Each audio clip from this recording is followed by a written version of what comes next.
कुदरत की माया है, कहीं बारिश का इंतजार है, कहीं बाढ़ का साया। जुलाई का महीना मॉनसून के प्रचंड रूप के लिए जाना जाता है, लेकिन बीते कुछ वर्षों की तरह इस साल भी मौसम तबाही के अलग अलग रूप दिखा रहा है। मैदान से लेकर पहाड़ी इलाकों तक जो हालात हैं इन दिनों, उनके आधार पर विशेषज्ञों की चेतावनियां खतरनाक संकेत दे रही हैं। देश के किसी हिस्से में चंद बूंदों का अब भी इंतजार है, तो कहीं 4 बूंदें भी डराने लगी हैं।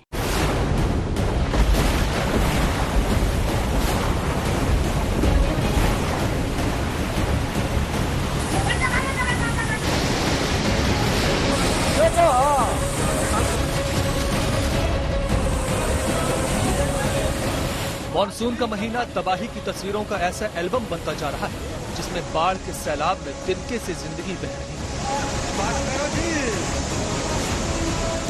उत्तराखंड से जम्मू कश्मीर तक पहाड़ों के दरकने से पल पल अनहोनी की आहट सुनाई दे रही है।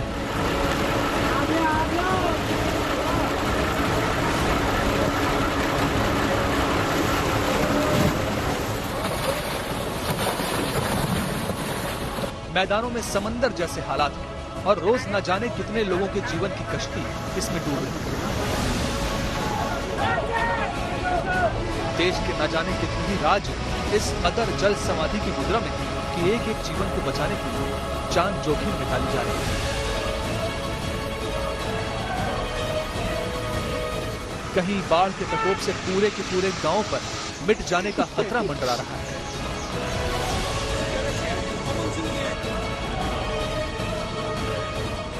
कहीं चेतावनी ये है कि बारिश और तबाही के कॉकटेल से पूरा राज्य ही संकट के भीषण दौर का सामना करने वाला है।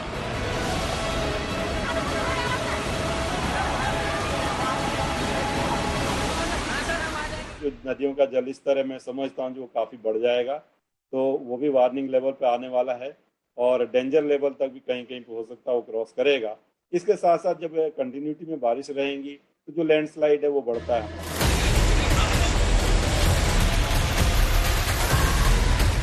सब ऊटपटांग है, सब अव्यवस्थित है। पहाड़ी नदियां तटबंधों की सीमाएं तोड़ रही हैं। पर्वत श्रृंखलाएं आसमानों को छूना छोड़ जमींदोज हो रही हैं।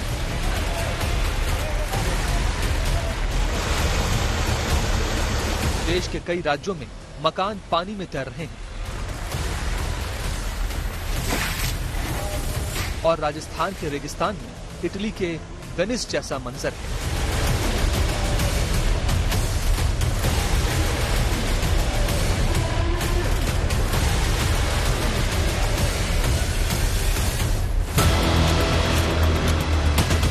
इसी मॉनसून की दूसरी तस्वीर देखिए। देश के ही दूसरे हिस्से में लोग बूंदों की उम्मीद में आसमान तक रहे हैं। चंद बूंदें बरसी, लेकिन फसलों के लिए अब भी नाकाफी है और पानी चाहिए। मॉनसून बीता जा रहा है, लेकिन सोच में यही डूबे हैं कि उनके हिस्से का पानी न जाने कहां बरस रहा है। ये हाल बा सूखा पड़ल बा, दूसर कौन हाल बा? पानी भी ना, पानी बरसी तबे न होई। धान पानी सब पानी के कीड़ा है, जब बरसी है ना तो होई कैसे? एक तस्वीर मॉनसून के एल्बम की ये भी है कि जहां पानी की प्रतीक्षा थी, वहां बस आसमान जरा सा बरसा, धरती जरा सी भीगी, लेकिन आसमान से बिजली गिरी और कई लोगों की जान चली गई।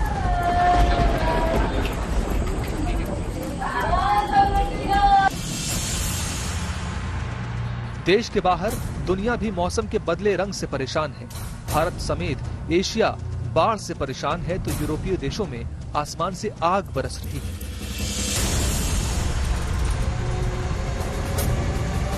दशकों के रिकॉर्ड्स टूट रहे हैं। ब्रिटेन ने जो कभी नहीं देखा वो देख रहा है।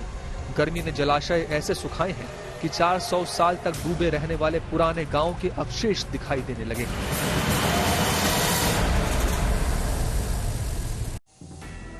मॉनसून में पानी की मार से सबसे ज्यादा बुरी हालत पहाड़ी इलाकों की है। जम्मू कश्मीर से लेकर हिमाचल प्रदेश तक, हिमाचल प्रदेश से लेकर उत्तराखंड तक जनजीवन अस्त व्यस्त है।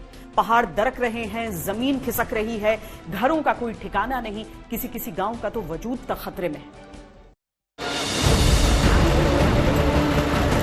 पूरा का पूरा पहाड़ तिनकों की तरह कांप कर कब तबाही के मलबे में बदल जाए, ये डर जाता ही नहीं।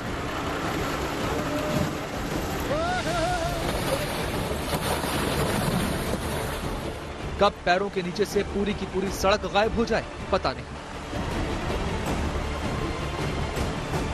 मौसम विभाग की चेतावनी है कि उत्तराखंड के लिए आने वाले कुछ दिन बहुत भारी बाढ़ बारिश का सिलसिला अभी और रौद्र रूप दिखाएगा। जब हम ऑरेंज या रेड में जाते हैं कि तो आप अलर्ट हो जाइए, जो रास्ते हैं वो भी बंद होंगे और जो नाले नदी हैं छोटे हमारे जो है उसमें भी पानी काफी बढ़ेगा, कटाव होगा। तो अगर आप ऐसी जगहों में हैं, वनरेबल जगहों में, तो वहां से आप थोड़ा जो है या तो पूरी सतर्कता रखें, नहीं तो जो है अगर आपका अल्टरनेट तो आप शिफ्ट करें।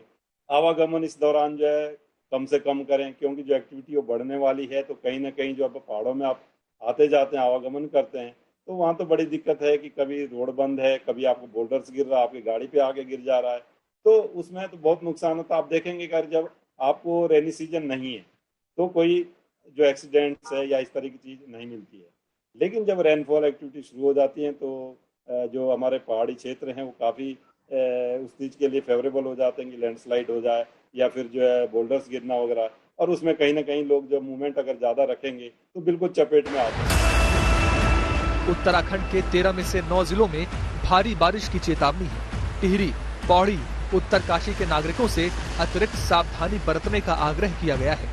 स्कूलों को एहतियातन बंद करने का आदेश है और लोगों से पहाड़ी क्षेत्रों में बहुत जरूरी न होने पर न जाने को कहा गया है।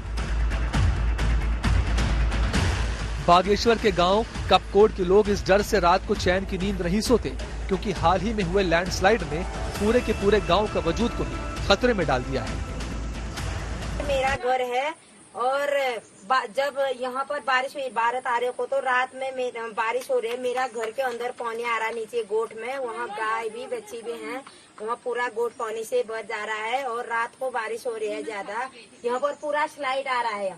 देखो यहाँ पर पेड़ भी गिरे हैं और जैसे बारिश होती है होगी तो रात में पूरा स्लाइड आने लग रहा है, ऊपर से पूरा आ रहा है और ऊपर से टनल है, वहाँ पर 3-4 गड्ढे भी बंधे हैं और नीचे टनल है। टनल की वजह से यहाँ खतरा हो रहा है, पूरा इतना पहाड़ पानी का रिसाव हो रहा है। यहाँ रात भर लोग सो नहीं पा रहे हैं, खा नहीं पा रहे हैं और बारिश हो रही है, लाइट भी नहीं है रात को और पूरा पहाड़ पानी से रिसाव हो रहा है। यहाँ इतना बड़ा गड्ढा बन गया हमारे यहाँ या टनल के ऊपर से, और इसके नीचे हमारा गांव है खाड़ बगड़। इसी खतरा होता है हमारे खाड़ बगड़ वाले। रात भर जब बारिश आती है तो बारिश में सो नहीं पाते हैं, परेशान रहते हैं, कब ऊपर से आ जाए, कब टनल से बहकर फट जाए नीचे। लोग इधर उधर भागते रहते हैं और छोटे छोटे बच्चे होते हैं और किसी के घर में बुजुर्ग लोग होते हैं, उनको इधर उधर कहाँ ले जाएंगे रात में, और इससे बहुत परेशानी हो रही है हमारे खाड़ वाले गांव को। ये खारबगढ़ जो हमारा गांव पड़ता है और रिठाबगढ़ जो एरिया है, इस एरिया में पावर प्रोजेक्ट उत्तर भारत का टनल चलता है। टनल से गांव वालों को काफी खतरा है कि टनल से कई जगह धसाव हो रहा है और भूकटाव तो लगातार हो रहा है, स्लाइड जोन भी है। और पूरा टनल 2016 से जब से पानी चल रहा है तब से रिसाव कर रहा है, और इस रिसाव के करने से गांव वालों में और भी भय पैदा है। कुछ लोग डर के चलते गांव छोड़कर अपने परिवारों के साथ चले गए हैं, लेकिन जो रह गए हैं उनके लिए जरा सा पत्थर भी खिसके तो डर का माहौल बन जाता है। पहाड़ गिर के यहाँ या वहाँ साइड, यहाँ पे नहीं, हमारे और टनल के उधर। वहाँ टनल से दिक्कत है हम लोगों को। क्या दिक्कत है? तो वहाँ गड्ढे बने हैं, बड़े बड़े 2-3 गड्ढे बने हैं, उसके नीचे से हमारा पूरा गांव रहता है। रात में लोग जब बारिश होती है सो नहीं पाते हैं, डर रहता है कि कभी टनल फट न जाए।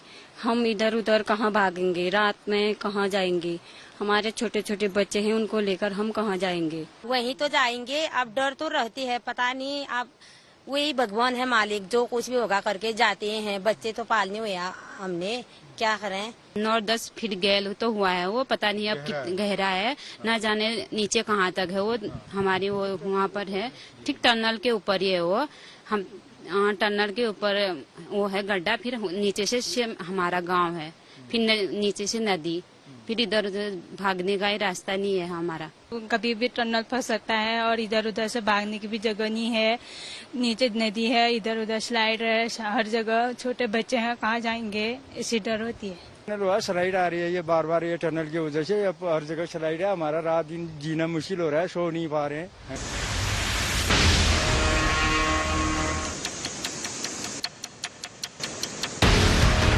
मुंशियारी से बागेश्वर को जोड़ने वाली इस सड़क का हाल देखिए। लोग पानी में होकर रास्ते पर आगे बढ़ने को मजबूर हैं। वजह है हाल ही में लैंडस्लाइड के चलते एकमात्र पुल का टूट जाना। लोग आपको डूबे हुए दिख रहे हैं, लगातार पत्थर डाल रहे हैं नदी में। ये असल में मुख्य मार्ग है फिलहाल के लिए, पिथौरागढ़ के मुंशियारी को बागेश्वर से जोड़ता है, मेन सप्लाई लाइन है। और इस तरह से यात्री नाचनी और पिथौरागढ़ के अलग अलग हिस्सों से मुंशियारी की तरफ जाते हैं। और ये अब मुख्य मार्ग बन गया है। मुख्य मार्ग इसलिए बन गया है क्योंकि धावलीगढ़ में ये जो पुल था, वैली ब्रिज था, उसको बादल फटने की वजह से वो पुल जमींदोज हो गया, टूट के नीचे गिर गया। ये तकरीबन 15 दिन पहले की घटना है। ये पत्थर डाल रहे हैं, क्या वजह है गोविंद, बताइए जरा। ये सर इसमें गाड़ी बालू है, गाड़ी फंस जाते हैं इसमें, इसलिए पत्थर डालते हैं। हमारे जेसीबी है, दिल्ली जेसीबी रोड खोलते हैं यहाँ पे, ज्यादा पत्थर होते हैं तो खतरा बोल रहा है, गाड़ी फंस रहे हैं यहाँ पे, कई परेशानी हो रही है, झेलना पड़ रहा है हमको ये। और बाकी यहाँ नीचे पैदल रास्ता भी नहीं है। अस्थायी सड़क पर रोज पानी का बहाव बढ़ जाता है और इसके लिए रोज पत्थर डालकर इस सड़क को बनाया जाता है, लेकिन रोज ही ये अस्थायी सड़क बह जाती है। डर ये है कि किसी दिन ये सारी कोशिशें ही किसी हादसे का शिकार न बन जाए। रोज आप लोग इसको खोल रहे हैं, सड़क को रोज बंद हो जा रहा है। ये बारिश रात को जैसी बारिश हो रही तो सुबह पूरी रोड बंद हो जा रही है। तो ये हम अभी पत्थर डालने मलवा हो रहा है इसमें, तो गाड़ी स्लिप कर रही है, टायर स्लिप करते हैं, तो ये हम पत्थर डाल रहे हैं सर इसमें। पत्थर इस वजह से डाल रहे हैं। तो शाम तक आप बताइए कि शाम तक क्या स्थिति हो जाएगी यहाँ पे। बारिश नहीं होगा तो ठीक है सर, ऐसी गाड़ी पास हो जाएगी। और बारिश हुआ तो बंद हो जाएगा, रोड बंद कर देते हैं। रेगुलर काम है इस सड़क को सुचारू रखने के लिए, जेसीबी भी यही है। इस तरह से बोरियों में भर के बाबा क्या ले जा रहे हैं इसमें? रेता ले जा रहे हैं। कहाँ डालेंगे इसको? रोड बनाने के लिए। हाँ। तो कहाँ के रहने वाले हैं आप? हम यहाँ बिरथी के रहने वाले हैं। कितनी दिक्कत होती है इसकी वजह? अब बहुत ही परेशानी है सर, क्या करें। उत्तराखंड हो या हिमाचल प्रदेश या हो जम्मू कश्मीर, तबाही का आलम हर तरफ है। ऐसे जैसे पानी की बूंदें पहाड़ों से कोई मुकाबला कर रही हैं। देखिए इन तस्वीरों को और सोचिए कि क्या बचा यहाँ। कभी यहाँ हरियाली और जीवन रहा होगा, अब ऐसा दिखता है जैसे खुदाई में निकली कोई पुरानी सभ्यता हो। फ्लैश फ्लड ने चंद घंटों में ही हिमाचल प्रदेश के इस गांव का ये हाल कर दिया। बारिश हुई, नदी नाले उफने और तिब्बत सीमा से सटे हिमाचल प्रदेश के किन्नौर में हालात ऐसे हो गए।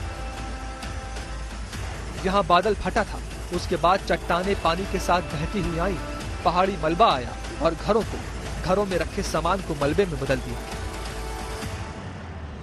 जैसे कि आप देख रहे हैं मेरे पीछे, ये सारा जो कल शाम को हमारे यहाँ बादल फटा था, ये जो हमारे बागवान है उनके यहाँ पे सारा मलबा भरा हुआ है। अभी ये जो एरिया है ग्रिप कैंप के सामने है, और अभी यहाँ से परे जो गांव एरिया है उसमें भी काफ़ी सारी जगहों में नालों में पानी आया हुआ है।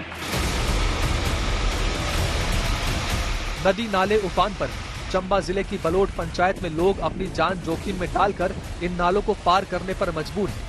लकड़ी पे जरा सा भी डगमगाए या पैर फिसला तो उफनते नाले में समा जाएंगे। बरसात के इस मौसम में लोग जान जोखिम में रखकर अपने घरों तक पहुंच रहे हैं। देखो कैसा रास्ता है हमारे इलाके को। प्रधान भी कुछ नहीं कमाते, नहीं बीजेपी नहीं कमाया, नहीं कांग्रेस वालों ने कमाया। इनको पता नहीं चलता है कि रोड बनाते हम। देखो कैसे चले हम, कोई बीमार हो जाता है तो कैसे आगे उसको देना पड़ेगा। ये सरकार है, नहीं बीजेपी है नहीं कांग्रेस है, हमारे इलाके को कुछ नहीं दिया है। देखो कैसी बोलिया है। डोडा जिले के कहारा इलाके में अचानक बादल फटने से घर, मकान और दुकानें बह गई। जम्मू कश्मीर के कई इलाकों में लैंडस्लाइड, बाढ़ और बारिश से लोगों की जान पर बनाई है। लगातार बारिश से हालात बार बार मुश्किल होते जा रहे हैं। बड़ी बदकिस्मती की बात है कि आज रात जो है तेज बारिशों की वजह से जो है हमारा चारुआ का जो इलाका जो कारा के पास में पड़ता है, इसके दोनों नालों के अंदर बहुत भारी फ्लड आए हैं। आसमानी गोले जब पड़ गए उसकी वजह से नीचे जो है, जब ये चारुआ के मुकाम पे दोनों तरफ से फ्लड आए हुए हैं। यहाँ जो है बहुत बड़ी एक एकेडमी चलती थी, अल्लामा मेमोरियल एकेडमी जो है यहाँ पे चलती थी, वो बिल्कुल मिट चुकी है। उसके साथ में जो है टूरिज्म की सरकारी बिल्डिंग थी, उनके ग्राउंड थे, वो तबाह हो चुके हैं, बर्बाद हो चुके हैं।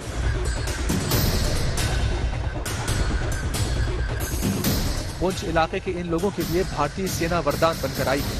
ये 2 लोग उफनते नाले में बह गए थे। सेना के जवानों ने कड़ी मशक्कत के बाद इनकी जान बचाई। मुझे अचानक खबर मिली, मेरे पास कॉल आया। मेरे एक स्टूडेंट, मैं ट्रेनिंग कराता हूं, तो उनके फादर है, उन्होंने बताया कि कोई यहाँ पे फंसा हुआ है सिविलियन। तो मैंने अपनी यूनिट में बताया सभी को। हमारी QRT क्विक एक्शन टीम होती है जो, तो वो यहाँ पे मुआयना करने के लिए तुरंत पहुँची। तो हमें देखा कि एक बड़े से पत्थर पे बीचों बीच वहाँ पे 2 लोग फंसे हुए थे, उनको चिपक के बैठे हुए थे। तो फिर हमने अपनी रोप और अपने ट्यूब डाल के और लाइफ जैकेट लगा के को रेस्क्यू किया और उनको बाहर निकाला। पुंछ इलाके में लगातार हो रही बारिश के चलते या बादल फटने के चलते बहुत तेजी से हालात ऐसे हो रहे हैं जिनमें फंसकर लोगों की जान पर बना रही है। बाढ़ बारिश के कहर के बीच देश भर से ऐसी तस्वीरें आ रही हैं जो दिल को दहलाती। कहावत सबने सुनी होगी कि डूबने वाले को तिनके का सहारा। वो कहावत तस्वीरों के जरिए सच होती दिखती है। कहीं जान बचाने की कोशिशें कामयाब हो पाती हैं, कहीं हार जाती है जिंदगी।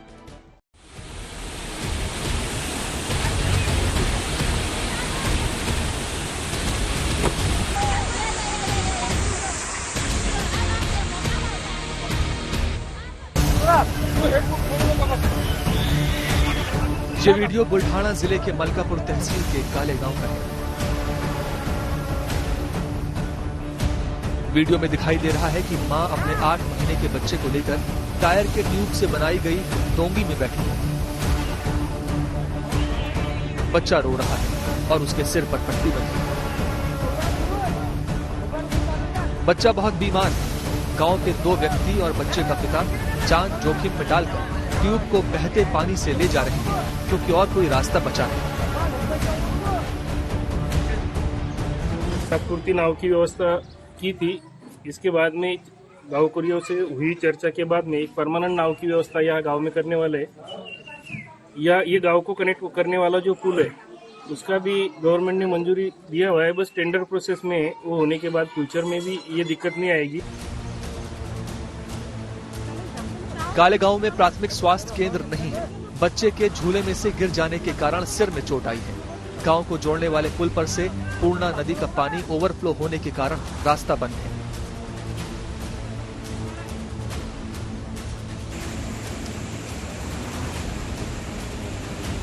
महाराष्ट्र का चंद्रपुर इलाका बाढ़ बारिश से सबसे अधिक प्रभावित है। गांव के गांव जलमग्न है और लोगों के रहने की जगह पानी के बीच ऐसी फंसी है जैसे समंदर के बीच टापू उभर आए हो। पानी से घर बचाने की जद्दोजहद अपनी जगह है और घरों में जिंदगी बचाना अलग टास्क है। चंद्रपुर की बल्लार तहसील में 32 साल की इस महिला को आधी रात को हार्ट अटैक आया। न रास्ते खुले थे, न कोई साधन। बचाव दल तक खबर पहुंची तो बड़ी मुश्किल से किसी तरह पानी में बोट उतारी गई और जान बच सकी।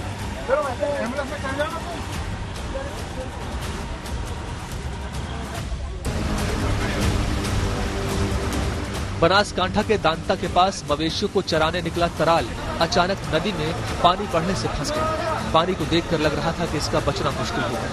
रेस्क्यू टीम ने 6 घंटे की कड़ी मेहनत के बाद तराल को बचा लिया।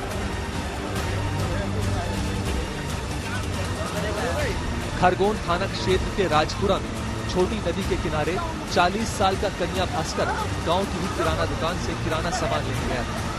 सामग्री लेने के बाद लौटने के दौरान घर के पास ही बह रही छोटी नदी के किनारे अचानक पैर फिसलने से वो तेज बहाव में बह गया। लोगों ने इसे बहते हुए देखा तो शोर मचाया। कुछ लोग उसे बचाने के लिए पानी में उतरे भी और तमाम कोशिशें की, लेकिन कन्या बहता चला गया और सैलाब का हिस्सा बनकर दूर निकल गया। उसे बचाया नहीं जा सका।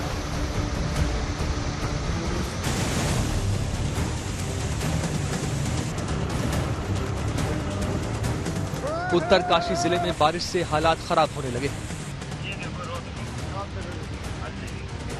ये वीडियो नौगांव विकास खंड के राजकीय इंटर कॉलेज गडोली के है। इंटर कॉलेज के पास बरसाती नाला इतने उफान पर आ गया कि बच्चे स्कूल में फंस गए। मौसम विभाग के द्वारा जैसा कि पूर्वानुमान था अतिवृष्टि होगी, इस क्षेत्र में भी अतिवृष्टि हुई। सभी छात्र छात्राएं विद्यालय में थे और अतिवृष्टि के कारण हमने छात्र छात्राओं को लगभग 1 घंटा विद्यालय में रोक कर रखा। उनके बैग विद्यालय में ही रखवाए ताकि उनकी किताबें भीगने से बच सकें, और जब बारिश कम हुई तो हमने उनको छोड़ा। हमने वर्षा के संबंध में, अतिवृष्टि के संबंध में अपने अध्यापकों को निर्देशित किया हुआ है कि छात्र छात्राओं के सहयोग हेतु, चाहे वो रास्ता हो चाहे गांव का गदेरा हो, उनका पूर्ण सहयोग करें और अपना पूर्ण उनकी सहायता हेतु देने का कष्ट करें। स्कूल प्रबंधन की सूझबूझ से कोई हादसा नहीं हुआ, लेकिन पानी का बहाव जिस तेजी से बढ़ रहा था वो उससे बच्चों के साथ कोई अनहोनी भी हो सकती थी। हम जब कमरे में थे तब अचानक से बारिश आ गई और बहुत बड़ी तूफान आ रहा था, उसके साथ हवा भी आ रही थी। हम अंदर कमरे में रह गए, कमरे में भी बहुत हवा आ रही थी। सर लोगों ने कहा कि आप अभी घर मत जाइए, नहीं तो किसी के साथ कुछ गलत हो सकता है। तो हाँ, जैसे ही आधा या 1 घंटे बाद बारिश थोड़ा कम हुई तो हम आगे बढ़े। फिर सर लोगों ने हमें अपने साथ ले जाया और गदेरे में खुद, ये गदेरा यहाँ पे आता है, स्कूली के बगल में है, वहाँ से हमें जाने में बहुत दिक्कत होती है। सर लोगों ने हमें उस गदेरे से पार करवाया। कोई बच पा रहा है, किसी को बचा लिया जा रहा है, लेकिन गुजरात और महाराष्ट्र जैसे राज्यों में 100 से ज्यादा लोग जान गंवा चुके हैं और बारिश वाले बादल अब भी तने खड़े हैं। बारिश और आंधी तूफान से तबाही तो है ही, आसमान से गिरने वाली बिजली भी जमकर कहर बरपा रही है। अकेले मध्य प्रदेश में इस मॉनसून सीजन में 115 लोग आसमानी बिजली की वजह से मौत के मुंह में समा गए, यानी 3 लोग रोज आसमानी बिजली का शिकार हुए। बिहार, उत्तर प्रदेश, हर जगह बारिश के सीजन में बिजली गिरने से लोगों की मौत का आंकड़ा बढ़ने लगा है।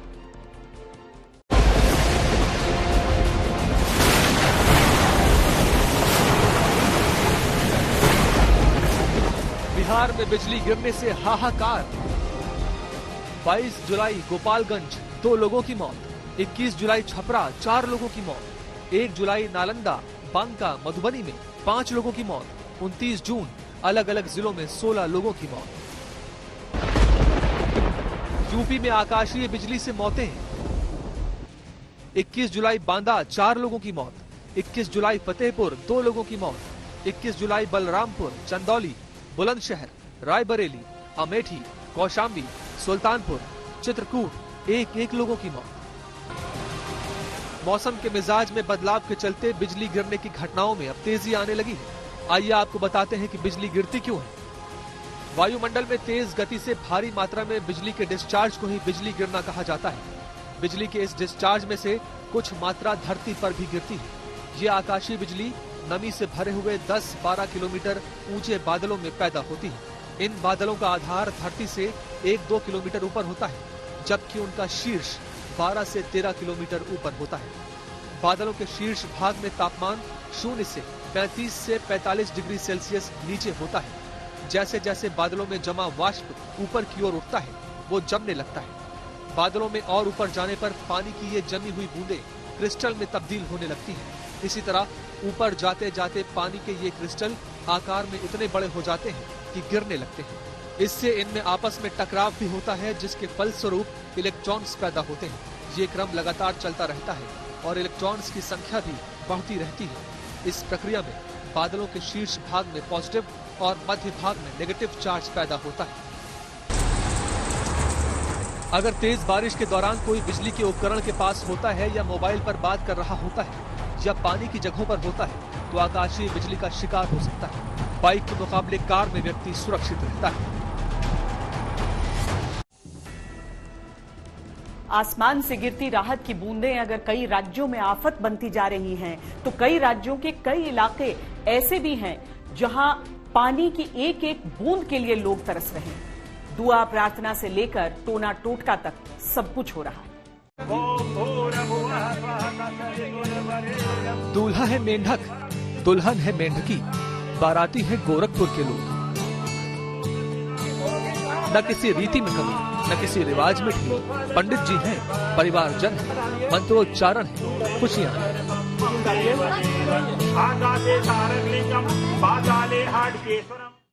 पूर्वी उत्तर प्रदेश में अमूमन 15 जून से बारिश के आसार बनने शुरू हो जाते हैं और धीरे धीरे बारिश से खेतों की प्यास बुझती जाती है।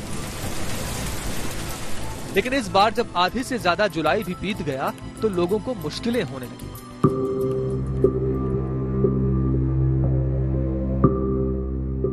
खेतों की मिट्टी पानी की कमी से चटकने लगी।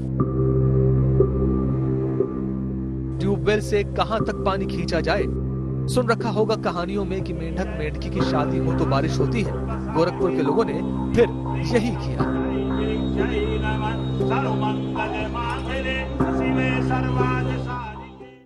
मेढक और मेढकिन का हम लोग शादी किए हैं, विधिवत शादी किए हैं। पति पत्नी दोनों हम लोग गांठ जोड़ करके शादी किए हैं। भगवान से यही प्रार्थना करते हैं आज बरसात हो, और आज मेढक और मेढकिन का जो शादी हुआ है ये बड़ी विधिवत और भगवान की कृपा है, जो कि आज कालीबाड़ी मंदिर में हो रहा है और ये आज पानी बरसात होगा, ये हम भगवान से प्रार्थना करते हैं। पहले के लोग राजा रानी करते थे, टोटका है ये और हम भी लोग यही कर रहे हैं। मेढकी और मेढका शादी के लिए और पानी बरसेगा, 1-2 दिन लगेगा लेकिन पानी बरसेगा जरूर।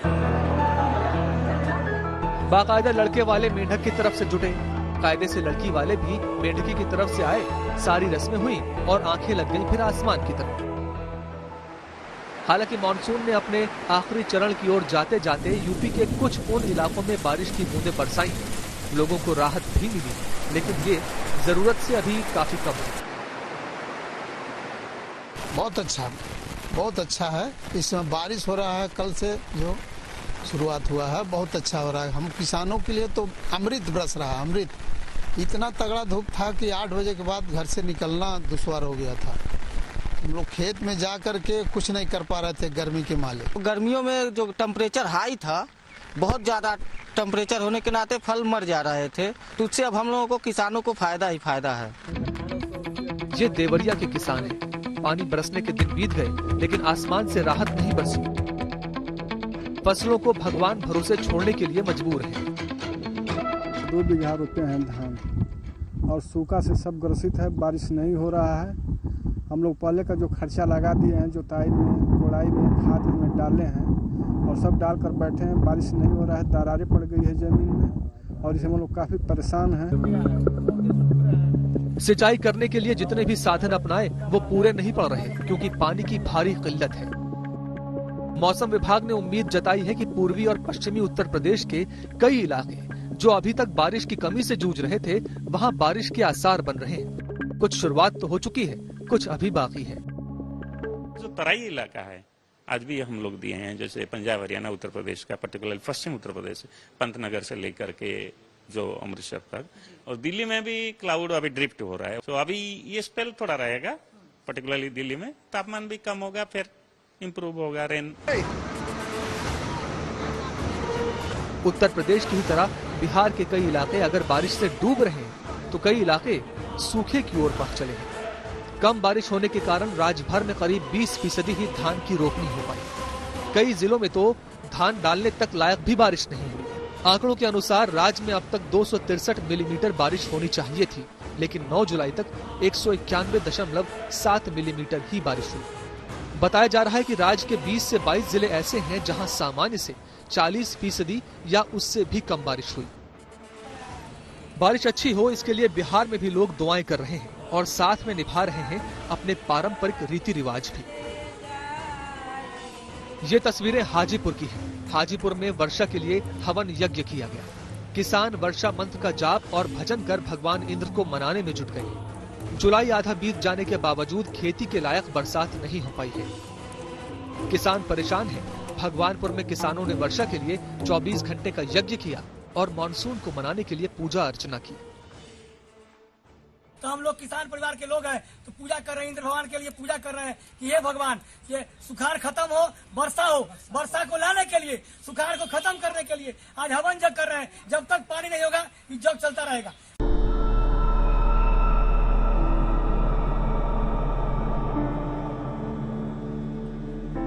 मैदानी इलाकों के अलावा कुछ पहाड़ी इलाके भी ऐसे हैं जहां सूखे की स्थिति है।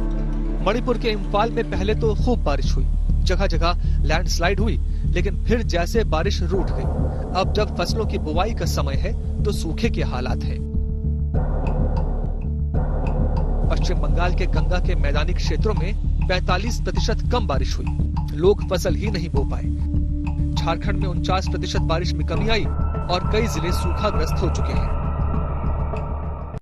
बारिश की बूंदों के लिए कई राज्यों के कई जिले तरस रहे हैं, लेकिन एक अच्छी खबर यह है कि लंबी प्रतीक्षा के बाद दिल्ली एनसीआर का मौसम सुहाना हो चला है।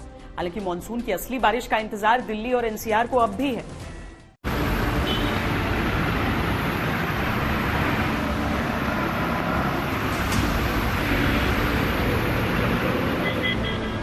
देश की राजधानी दिल्ली को अब जाके थोड़ा करार आया है। कम से कम 2 पखवाड़े बारिश के इंतजार में बीते, तब जाकर अब दिल्ली भीगने लगी है।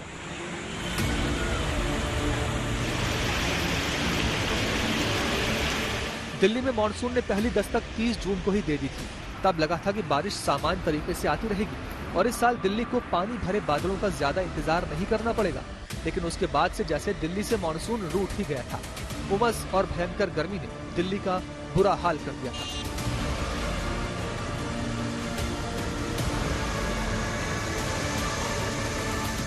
तराई इलाका है, आज भी हम लोग दिए हैं, जैसे पंजाब हरियाणा उत्तर प्रदेश का, पर्टिकुलर पश्चिम उत्तर प्रदेश, पंतनगर से लेकर के जो अमृतसर तक, और दिल्ली में भी क्लाउड अभी ड्रिफ्ट हो रहा है। तो अभी ये स्पेल थोड़ा रहेगा, पर्टिकुलरली दिल्ली में तापमान भी कम होगा, फिर इंप्रूव होगा रेन। मौसम विभाग का कहना है कि अब दिल्ली सहित पूरे एनसीआर के सूखे भरे दिन बीत गए हैं और अब भीगने के दिन आ चुके हैं और यहाँ मानसून पूरी क्षमता के साथ बीते दिनों की पानी की कमी को पूरा करने के लिए तैयार है।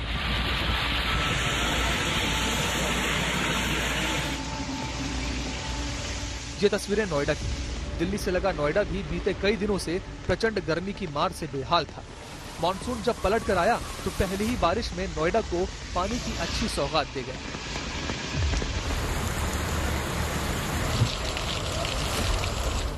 दिल्ली समेत पूरे एनसीआर की मुश्किल यही है कि बारिश का इंतजार भी रहता है और जब बारिश आती है तो जल भराव के कारण मुश्किलों का अंबार भी लग जाता है। दिल्ली में बारिश और उसके बाद की परेशानी कोई नई बात नहीं है, लेकिन नया कुछ ये है जो हम आपको तस्वीर दिखा रहे हैं कि ये नया हाईवे बना है NH9 जो कि दिल्ली और मेरठ को जोड़ता है और वहां पर ये जो सड़क है ये बिल्कुल पूरी तरह से तालाब में तब्दील हो गई मालूम पड़ती है। किस तरीके से घुटने से भी ज्यादा पानी है जिससे बाइक और कार मुश्किल भरे हालात में यहाँ से निकल करके जा रहे हैं और कई मायनों में तो बाइक बीच सड़क पर बंद भी हो जा रही है।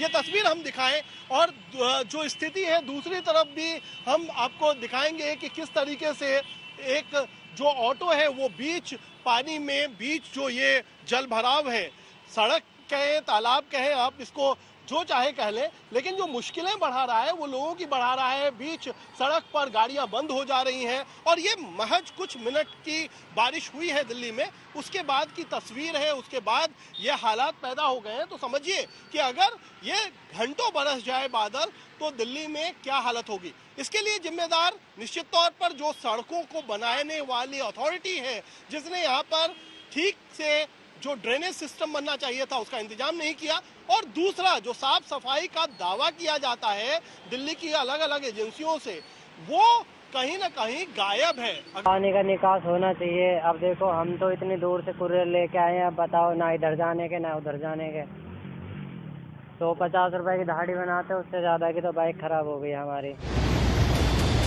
मौसम का रूप तो हर साल मनमानी करता है और सवालों के घेरे में आती है मौसम विभाग की भविष्यवाणियां कि क्यों सटीक अनुमान नहीं लगाते। रिपोर्टिंग एक्चुअली आप अगर 1990 का देखे होंगे उस टाइम का मीडिया या हमारा ऑब्जर्वेशन अभी का जो है उसमें भी एक फर्क है, नॉट रूल्ड आउट, ठीक है ना। अभी कहीं भी इंसिडेंट हो जाता है नजर में आता है तो वो एक एरर फैक्टर है, आई विल टेल यू। मतलब अभी हाई नंबर से रिपोर्टिंग हो रहा है, पहले नहीं होता था। एंड नंबर 2 है कि ऑब्जर्वेशन नेटवर्क चाहिए, तो ये सब में चल रहा है स्टडी, बट नो डाउट कि ग्लोबल वार्मिंग के वजह से जो साइंटिफिक आ रहा है कि जो इंटेंस रेनफॉल या रिलेटेड क्लाउड्स तो वो इंक्रीज हो रहा है। मौसम के अनुमान और सही हो इसके लिए मौसम विभाग एक नई पहल भी करने जा रहा है।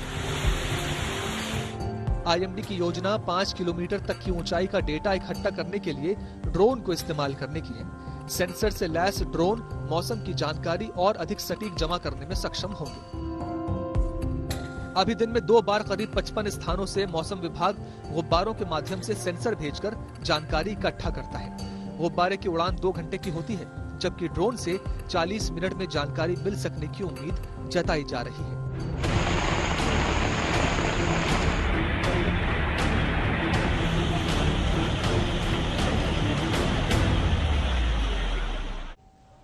एशिया के कई देश बाढ़ की समस्या से जूझ रहे हैं तो यूरोपीय देश भीषण गर्मी का सामना कर रहे हैं। जिस जुलाई में ब्रिटेन और फ्रांस जैसे देशों में तापमान 12 डिग्री तक रहता था, वो 40 डिग्री को पार कर चुका है। यूरोप गर्मी से बुरी तरह तप रहा है।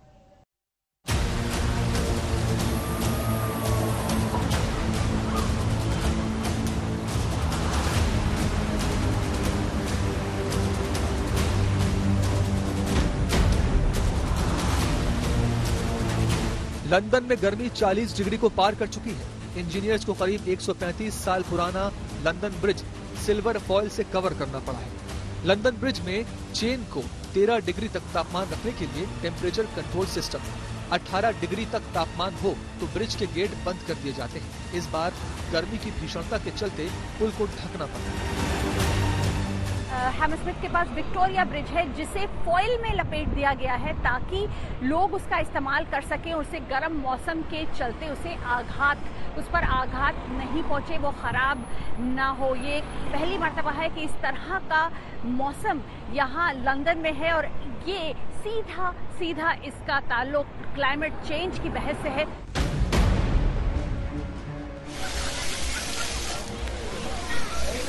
लंदन समेत यूरोप के कई देशों में लोगों को गर्मी सहना मुश्किल हो रहा है। ऐसे में जानवरों के लिए तो और भी मुश्किल खड़ी है। उन्हें बचाने के लिए सारे जतन किए जा रहे हैं।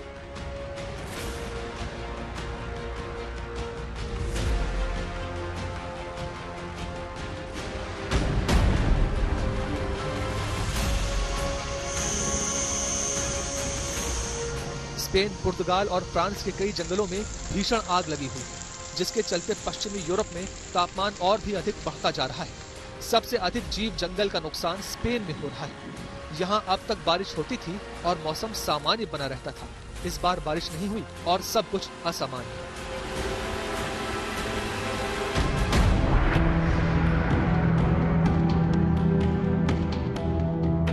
इटली की सबसे बड़ी पो रिवर में पहली बार पानी का स्तर बहुत नीचे जा चुका है। इस नदी का पानी पीने, सिंचाई और हाइड्रो इलेक्ट्रिक पावर के बहुत काम आता है। देश और दुनिया में बदलते मौसम के मिजाज पर इतना ही।